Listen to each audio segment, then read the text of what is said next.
If we want a resilient energy sector, we must trust the market and let it work. Texas sets the standard. Texas already leads the nation in renewable energy thanks to strong wind and solar output. But the backbone of our energy grid remains reliable natural gas, which powers homes and businesses in all weather conditions. We can still do more, streamlining local regulations, expanding transmission infrastructure, and encouraging innovation.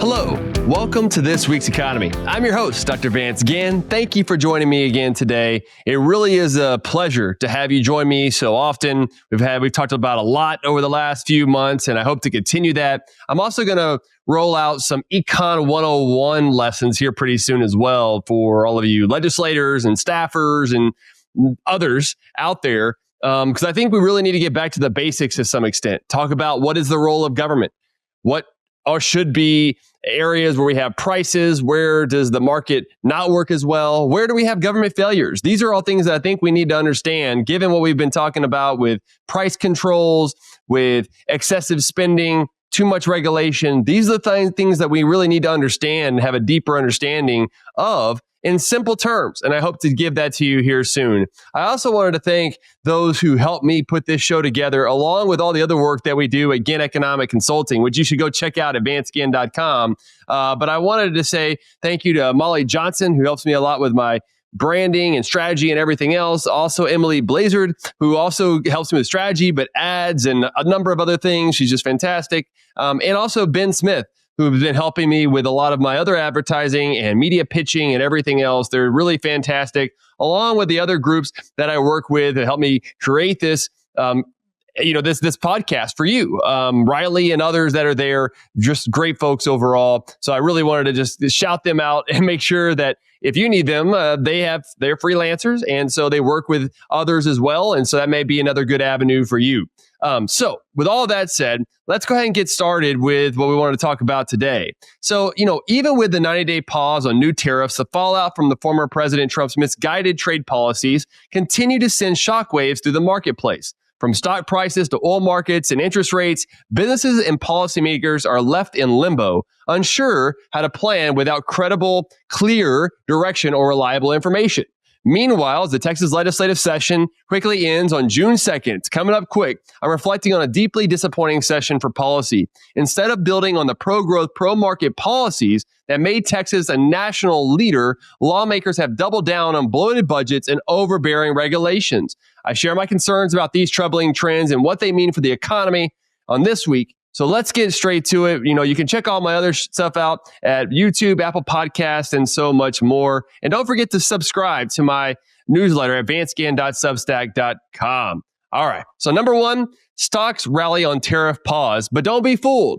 All right. So in the news, markets surged after the U.S. and China agreed to a 90-day pause on new tariffs. The Dow Jones Industrial Average jumped over 1,100 points, while the S&P 500 gained 3.3%, closing at its highest since March 3rd.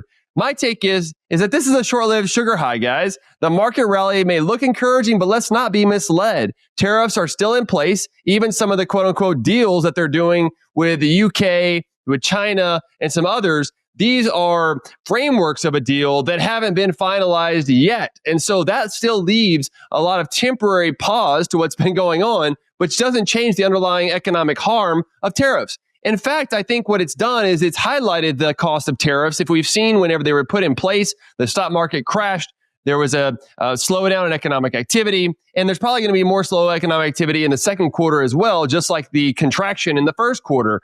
But with all that said, some will say, well, look, but the tariffs haven't really caused too much more going on. But families are still struggling with high grocery and energy bills and seeing their purchasing power erode even further. We got another inflation report recently that showed inflation was up 2.3% year over year. But when you exclude food and energy, which makes it more of the less volatile, more sustainable types of inflationary pressures over time, and plus look at the Fed's balance sheet, which the money supply is growing again, I think there's still a lot of inflationary pressures that are out there, hitting closer to 3%, if not higher, in many areas. What we need are structural reforms, lower federal spending, permanent Trump-era tax cuts, fewer regulations, and a return to free trade with our allies. That would put us on a stronger economy and a better path for a future for all Americans across. I've talked about this recently, but I really want to keep making sure that we understand the true cost of tariffs. Tariffs are taxes on Americans. Raising taxes on Americans is not a good idea, especially when we're talking about reconciliation and everything else going on. It's put up so much uncertainty in the economy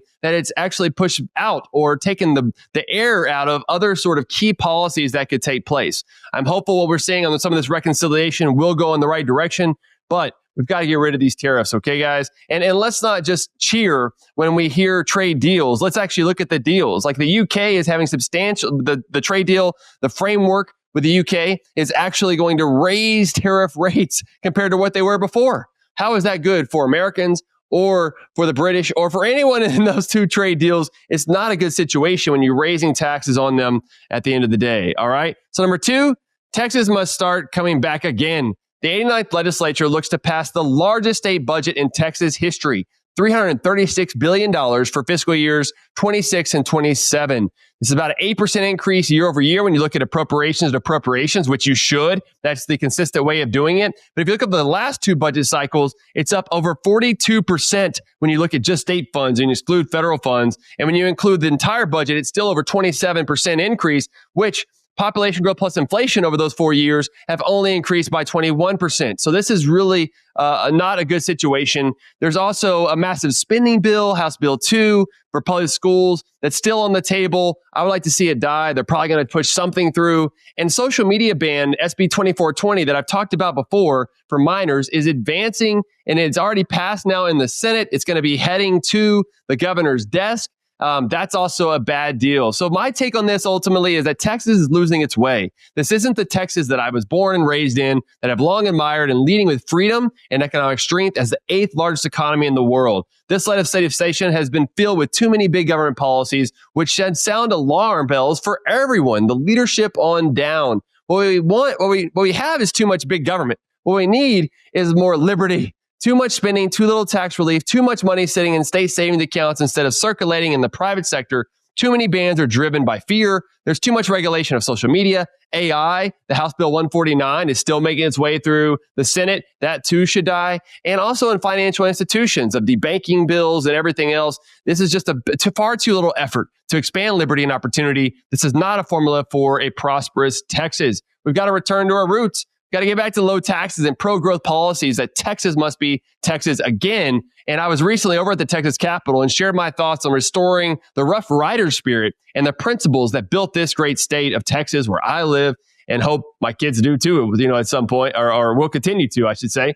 And so check out my video on the Substack where I talk more about this. Number three, oil prices rebound, but supply chains remain strained. In the news, oil prices saw a modest rebound this week. Brent crude oil price hovers around $65 a barrel, with WTI just around $62.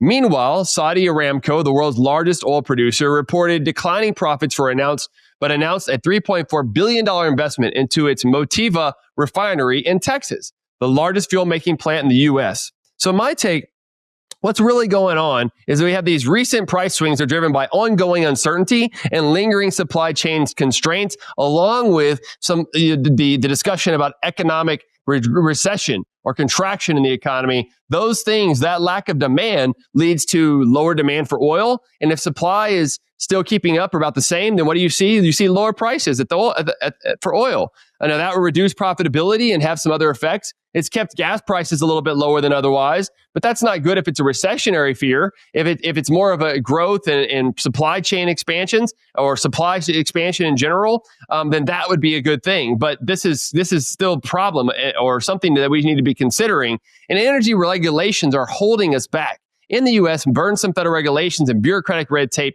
hinder energy growth. We've got to do something about this. Like policies like subsidies, tax breaks, ESG mandates, and everything else like that distort the market. If we want a resilient energy sector, we must trust the market and let it work. Texas sets the standard. Texas already leads the nation in renewable energy thanks to strong wind and solar output. But the backbone of our energy grid remains reliable natural gas, which powers homes and businesses in all weather conditions. We can still do more, streamlining local regulations, expanding transmission infrastructure, and encouraging innovation. What I really hope you'll check out is my latest Let People Prosper episode with Glenn Lyons, where we talked about consumer regulated energy and electricity and how that could really set the stage forward for free market policies and free market results in the electricity and energy areas. All right. Number 4, the Fed pauses, but bond yields rise. All right. So in the news, the Federal Reserve held interest rates steady recently at 4.25 to 4.5%. That's the range that they're in for the third consecutive meeting.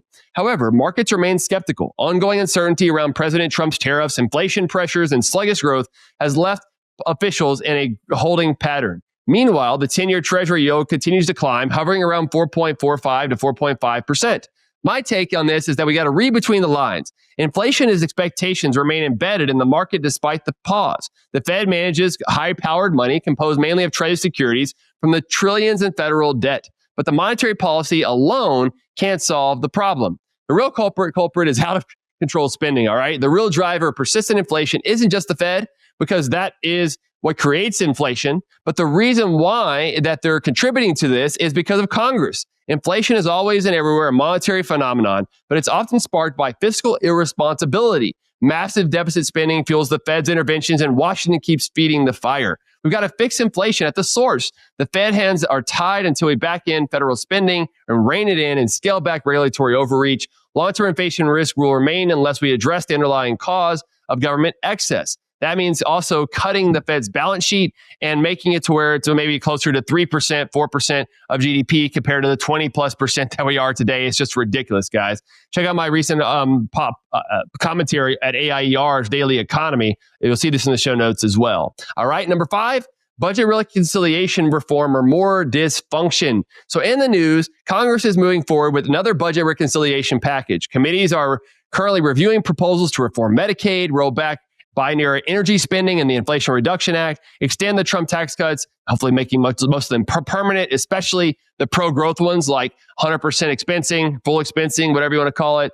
We also should modify the SALT deduction. I would like to see that be 0. There should not be a deduction, so that way we could have no subsidies for those high tax and spend state and local governments. And we've got to shift federal food assistance program to the states, including Medicaid.